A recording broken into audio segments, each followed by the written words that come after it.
iluminación natural o artificial, creación, asignación, edición y ajustes de los atributos.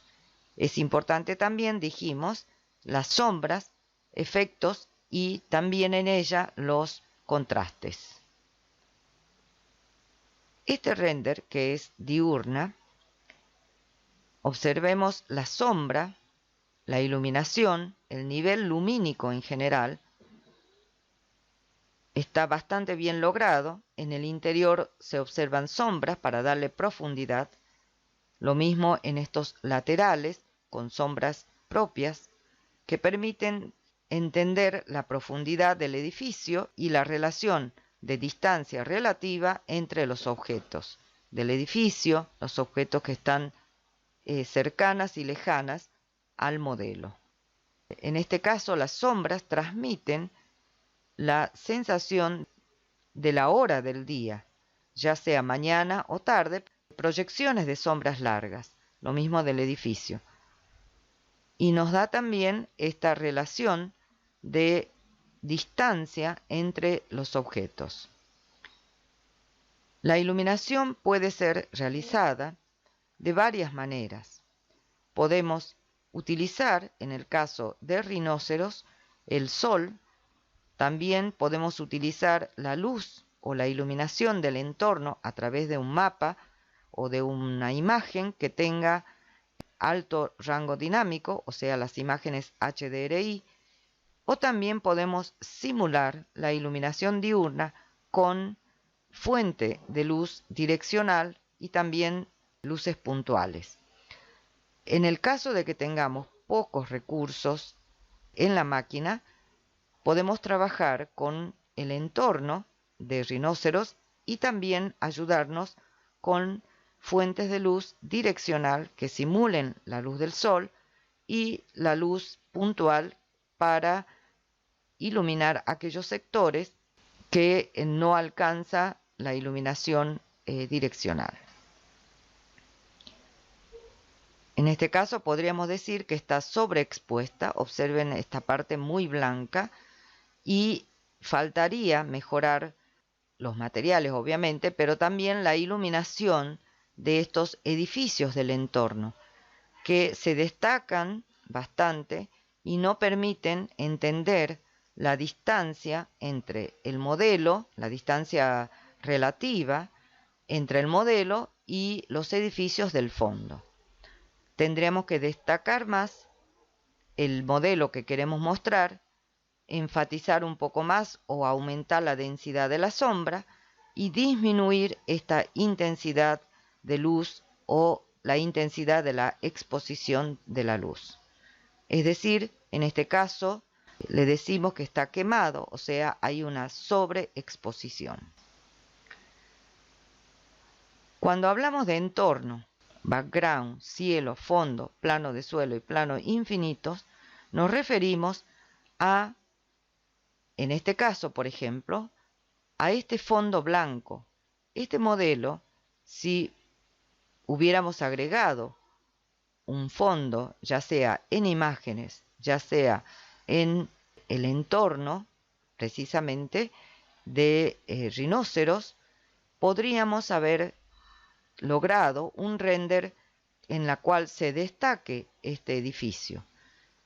A su vez, podríamos haber enfatizado también las sombras, que en este caso no se aprecian.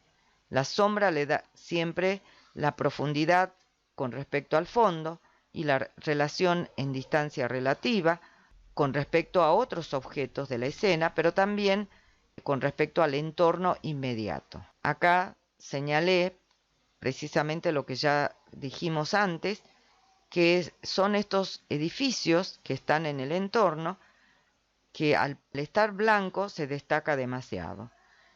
Es decir, que esto debemos ajustarlo ya en materiales y también en la iluminación.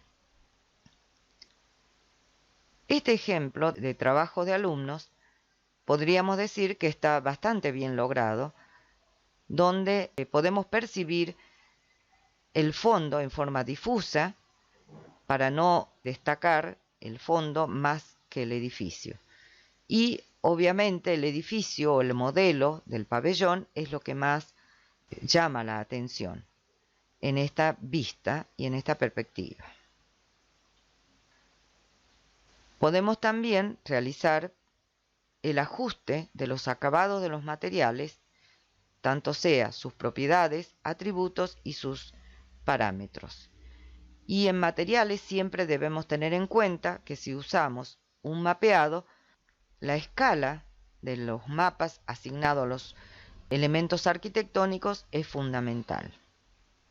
En este caso podemos observar los materiales reflejantes en la escalera, en el techo, a lo mejor con reflexión excesiva.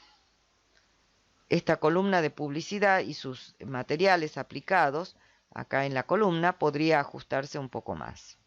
Este es otro ejemplo de los alumnos también, donde el mapeado, por ejemplo en estos sectores, tienen demasiada presencia la textura, que corresponden a elementos arquitectónicos bastante grandes, y la textura está como fuera de escala, es decir, demasiado grande. Sabemos que son metales repujados y en este caso es demasiado grande esa textura para este paño de elementos opacos para un edificio que tiene 30 metros. Por otro lado, hay elementos donde los materiales asignados no se visibilizan. Lo señalé aquí. También hay que ajustar dónde van estos elementos para que se pueda apreciar mejor la espacialidad del modelo y el uso que tendría este modelo. Y desde el punto de vista del material, esto podría mejorarse bastante más. En los acabados de los materiales, de acuerdo al nivel lumínico de la escena, venimos diciendo de contrastes, brillos, reflectividad, transparencia. En este caso vamos a hacer énfasis en la falta de contraste, que nos dé la idea de profundidad y de la longitud que tiene este pabellón, que es bastante larga. Por otro lado, algunos de los temas que ya vimos, como la ambientación, que en realidad no es suficiente, ¿verdad? No se entiende para qué sería este salón. Esta columna publicitaria está con sus materiales casi no visibles, o sea, no se destaca. Tal vez sea hasta mejor verlos de esta manera, como la imagen pequeña, para dar una idea tipo croquis de lo que sería este espacio. También hay que ver qué pasa en el exterior o en el entorno inmediato a este edificio. En cuanto a acabado de materiales, en el brillo de esta cubierta curva, aparenta ser suficiente en relación a la iluminación que hay en el interior. En cuanto a sombras, vemos que es bastante tenue, que casi no se aprecia. Podríamos realizar una sombra más densa. En cuanto a materiales transparentes, podrían ser menos transparentes, que se note la presencia de ese elemento y no como un elemento, en estos casos en el techo, parece ser una perforación sin ningún elemento. Es decir, a los vidrios darles menor porcentaje de transparencia. En este ejemplo también podemos enfatizar sobre el contraste, que es muy poco, si las hay, es casi imperceptible, el contraste marcado por las sombras. El brillo de los materiales o los brillos parecen ser suficientes. La reflectividad también, en estos casos. La transparencia, acá por ejemplo en la vista al exterior se nota que hay un elemento que protege, ¿no? Y acá se ve con respecto al elemento exterior o los árboles. Siempre es conveniente pensar si este render es diurno o es de atardeceres o es nocturno, para ajustar todos estos parámetros de los materiales en relación al nivel lumínico o a la iluminación que tengamos en la escena. Esto aparenta ser un render diurno. Este es un ejemplo que los quise mostrar justamente porque utiliza la iluminación color en la luz. Lo que produce con este uso de color en la luz es la distorsión de los colores reales. Podría en algún sector de un pabellón tener luces de color para destacar un determinado objeto de exhibición, pero al poner luz de color en todo el salón, lo que hace es confundir un poco la lectura. Este interior está bastante bien logrado. Si ustedes observan con detenimiento, se ve el exterior. Es obviamente también un render diurno. Desde el punto de vista del nivel lumínico y las terminaciones o el acabado de los materiales, se ve bastante ajustado. Hay unas iluminaciones acá, se los ve como sombras, que permite también darle profundidad a esta losa.